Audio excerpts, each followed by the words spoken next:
ఒక మహానుభావుడు కాళ్ళు ఉండేవి కావు ఆయనకి. ఆయన అరుణగిరికి ప్రదక్షిణం చేద్దామని కేవలం పిరుదుల మీద డేకుతూ వెడుతున్నాడు.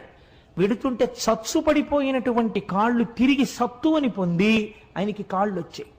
అరుణాచల ప్రదక్షిణం, అరుణగిరి ప్రదక్షిణం అంత గొప్పది. ఒకానొకప్పుడు ఒక సంపన్నురాలు తిరువణ్ణామలై రైల్వే స్టేషన్ లో దిగి ఒక పెళ్లికి వెళ్లడం కోసమని తిరువణ్ణామలై వచ్చి ఒక జట్కా మాట్లాడుకుని వెడుతుంటే ఆ జట్కా వాడు ఆ కొండలలోకి అరణ్యంలోకి తీసుకుపోతున్నాడు. ఆవిడ, ఇదేమిటి ఇలా తీసుకెడుతున్నావు అంటే, నోరు విప్పితే చంపేస్తానన్నాడు. భగవానుడు ఇక్కడే కొండ రూపంలో ఉన్నాడు, నన్ను రక్షిస్తాడని ఆవిడ జట్కాలో కూర్చుని అరుణాచల శివ, అరుణాచల శివ, అరుణాచల శివ అని 3 మాటలు అన్నారు. అనేసరికి పెద్ద పెద్ద టార్చ్ లైట్లు వేసుకుని ఒక పోలీస్ టీం ఒకటి అక్కడికి వచ్చింది. దేహశుద్ధి చేసి ఆవిడ్ని కారు ఎక్కించుకుని పెళ్లి జరగవలసిన కళ్యాణ మంటపం దగ్గరికి తీసుకెళ్లి ఆవిడ్ని